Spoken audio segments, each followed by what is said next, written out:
तो गाइस आज हम बात करेंगे प्रीफॉर्मिस सिंड्रोम के बारे में। प्रीफॉर्मिस सिंड्रोम में होता क्या है कि जो हमारी सियाटिक नर्व होती है वो प्रीफॉर्मिस मसल के नीचे इन्फ्लामेशन में चली जाती है। सबसे पहले हमें ये समझना है कि प्रीफॉर्मिस सिंड्रोम हो क्यों रहा है। तो गाइस लगभग 90% पेशेंट में क्या होता है कि जो प्रीफॉर्मिस मसल होती है, जो हमारी सियाटिक नर्व होती है, वो उस प्रीफॉर्मिस मसल के बीच में से पियर्स करके निकलती है।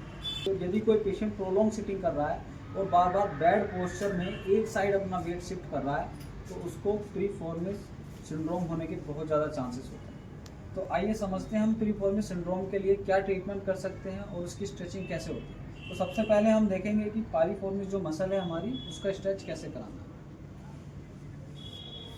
तो पाइरीफॉर्मिस जो मसल होती है हमारी, वो हमारी ग्लूटियल रीजन में होती है, जो कि सैक्रम से निकल करके ग्रेटर ट्रोकेंटर पर जाती है। तो हमको इस तरह से, सपोज ये हमारा अफेक्टेड लेग है, तो इसको हमको फ्लेक्शन में लेकर के दूसरे थाई पर सपोर्ट देना होता है। उसके बाद हम ये मूवमेंट कराएंगे।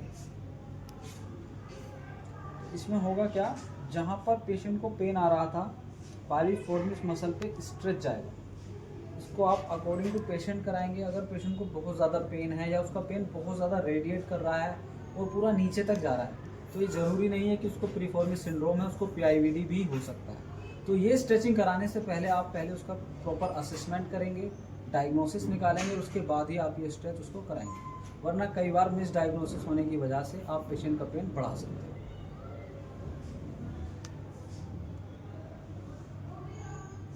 तो ये था प्रीफॉर्मिस स्ट्रेच। अब हम सीखेंगे प्रीफॉर्मिस मसल को हम कैसे रिलीज कर सकते हैं, वहाँ के इन्फ्लामेशन को कैसे हम कम कर सकते हैं। तो गाइज अभी हम समझेंगे प्रीफॉर्मिस मसल को हम कैसे रिलीज कर सकते हैं। तो पेशेंट को हमको प्रोन पोजीशन में लेना है।